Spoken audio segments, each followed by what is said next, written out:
Olá amigos, meu nome é Ederaldo Paulo da Silva, eu sou advogado e professor de processo civil. Esse é mais um vídeo CPC na prática, lembrando que você pode desde já curtir a minha fanpage e, é claro, fazer a sua inscrição lá também no meu canal do YouTube. Muitas aulas, muitas dicas de processo civil. Nossa aula de hoje será sobre agravo de instrumento. Pois bem, o que nós temos hoje na prática? O Código de Processo nos dá um rol taxativo de possibilidade de ingresso do recurso de agravo. E uma das discussões que se tem muito pelos doutrinadores, na própria jurisprudência, é a possibilidade de se estender esse rol. Mas o que nós temos de prático hoje e exato é de que realmente eu devo observar o que indica o artigo 1015, para que eu possa interpor o meu recurso de agravo. Tutela provisória, desconsideração da personalidade jurídica, questões que envolvam os embargos à execução quanto à modificação do seu efeito e outras tantas situações que nós temos lá no rol do 1015. É fato também que consta lá a possibilidade de agravar quando ocorrer a redistribuição do ônus da prova, no inventário, na execução, na liquidação de sentença, no cumprimento de sentença. Então são várias as situações que eu posso agravar. Mas a primeira questão que eu trago hoje nessa aula é: e quando eu precisar de um recurso imediato e não tiver a previsão no 1015? Bom, alguns colegas, alguns advogados e até estudantes que nos acompanham questionam aí a possibilidade de um mandado de segurança, que é possível, a depender da sua urgência, não é? Agora, se você conseguir aguardar e esperar e não necessitar desse agravo agora, uma outra modalidade que o próprio Código de Processo Civil indica como forma de questionar, de discutir essa decisão interlocutória é através do artigo 1009, parágrafo 1º. Ou seja, eu vou ter que aguardar a sentença. E quando sair a sentença, em preliminar de apelação ou em preliminar em contra as razões de apelação, eu vou suscitar essa questão para que ela seja rediscutida no tribunal. Aquela situação que eu não pude agravar por não ter a previsão legal no rol, eu vou agora rediscutir em sede de apelação. Tudo bem? Então vamos lá. Eu posso hoje discutir no agravo quando o juiz deferir ou indeferir a gratuidade. Eu posso agravar. Agora, quando o juiz, por exemplo, isso acontece muito, não acolhe ou acolhe uma impugnação ao valor da causa, eu não tenho possibilidade de agravo, porque não está no rol do 1015. Então, nessa situação de não constar do rol, eu posso perfeitamente rediscutir isso com base no 1009, parágrafo 1º, em preliminar de apelação ou contra as razões de apelação. Primeira parte, ok? Pois bem, o prazo. Bom, o prazo do agravo, 15 dias úteis. Agravo de instrumento, 15 dias úteis. Agravo retido, não existe mais. O agravo retido deixou de existir, então voltando. Caso eu tenha uma situação que não comporte agravo, ok? Eu vou rediscutir em sede de razões de apelação ou contra as razões de apelação. Colegas, quando eu penso em agravo de instrumento, uma situação muito clara, não é, que se tem para nós advogados é quais são as peças. Como eu vou instruir o meu agravo de instrumento? O agravo de instrumento, ele tem as peças obrigatórias e as peças facultativas. Obrigatoriamente, olha só, eu vou ter que juntar 1017, inciso 1, a petição inicial, a contestação, a decisão que ensejou, a decisão, a certidão respectiva de intimação e, é claro, as procurações.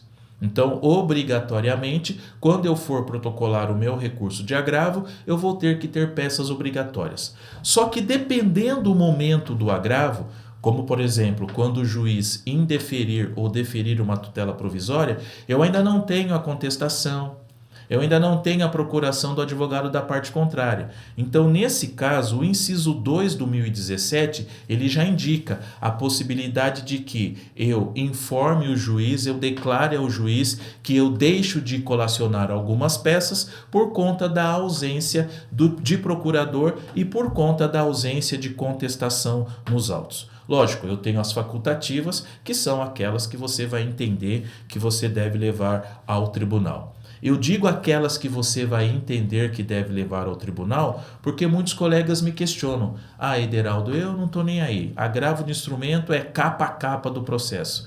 Colegas, sinceramente eu acho desnecessário, mas aí é você quem vai analisar. O fato é que quando eu for instruir o meu recurso de agravo de instrumento, eu leve ao magistrado, ao juiz, ao relator, ao colegiado que vai analisar o meu recurso, realmente as peças que interessam para o julgamento. Que fique bem claro. Mas é lógico, se você pretende aí tirar cópia de todo o processo e mandar todos os documentos, aí logicamente é você quem vai resolver. É o famoso você decide. Agora, o que acontece?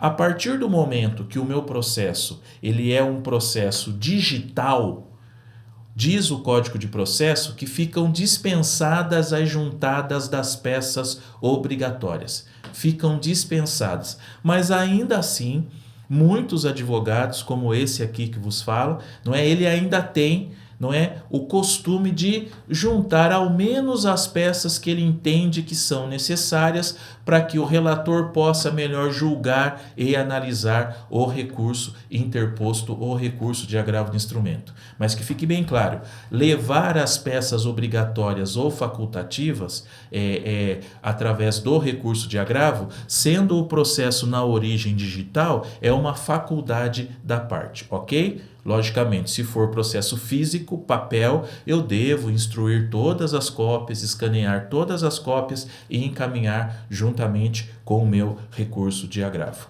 Bom, é claro, o Código de Processo Civil ele diz, lá no 932, olha, se faltar algum documento, alguma peça, o relator vai intimar a parte para que ela supre, que ela possa apresentar esse documento. No Código Antigo, vocês se recordam o que acontecia quando faltava alguma peça obrigatória? O recurso não era conhecido. Agora veja só, o legislador no novo Código de Processo Civil, o que ele fez? Olha, é o seguinte, se você esquecer alguma peça aqui, não tem problema não. Eu vou te dar 5 dias, o relator vai lhe dar 5 dias para que você possa suprir essa falta de documento. Então não existe risco. Qualquer problema que exista no processamento do seu recurso de agravo, você terá 5 dias para que você possa sanar essa situação. Tudo bem? Lógico, se o seu cliente não tiver ali aquela gratuidade processual, você também, juntamente com as peças obrigatórias facultativas, deverá apresentar as guias, não é, a taxa do preparo do seu recurso de agravo. E muitas pessoas questionam, mas Ederaldo, e se o meu agravo for justamente quando eu estiver discutindo a gratuidade? Eu preciso recolher? Aí não. Se o objeto do seu agravo de instrumento, e ele está aqui no rol, não é? 1015, inciso 5º aqui que diz da possibilidade de discutir essa gratuidade, você não precisa recolher. Você faz o seu agravo e aguarda a decisão do magistrado, ok? Repito, se o seu agravo de instrumento for em relação à discussão da gratuidade, você não precisa efetuar o recolhimento dessa taxa de preparo. Você aguarda a decisão e, logicamente, esperando aí o seu sucesso. Nesse caso, você ficará dispensado do recolhimento. Agora, vamos lembrar um detalhe. Artigo 1018 do Código de Processo Civil. Quando nós mandamos um agravo para o tribunal, lembrando, claro, o agravo de instrumento será distribuído diretamente no tribunal. Quando nós distribuímos esse recurso de agravo no tribunal, fica aquela questão, eu informo o juiz de primeira instância ou não? E daí? O que vocês acham disso? O juiz de primeira instância deu uma decisão, proferiu uma decisão interlocutória da qual eu fiz o recurso de agravo. Será que eu devo informá-lo ou não? Que fique bem claro, voltando naquela questão do processo físico e do processo digital. Sendo o processo digital, existe uma faculdade, ok? Poderá o agravante informar, porque o processo é digital aqui em primeira instância. Digital primeira instância e, logicamente, digital no tribunal.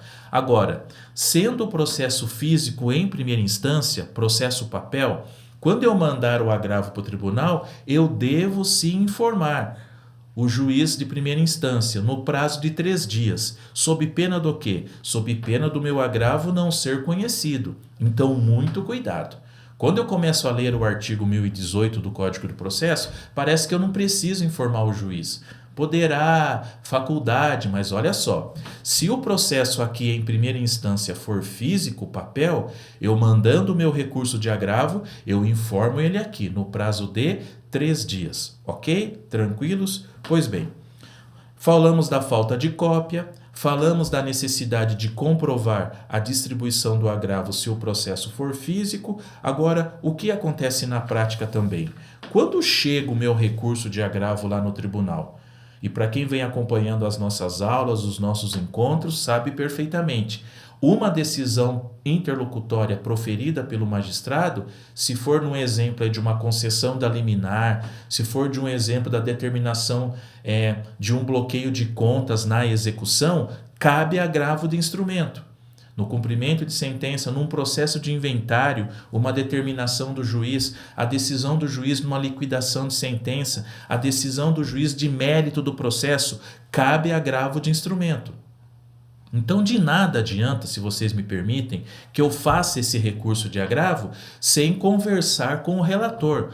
Conversar no sentido de que ele conceda uma liminar ou que ele suspenda a ordem do juiz.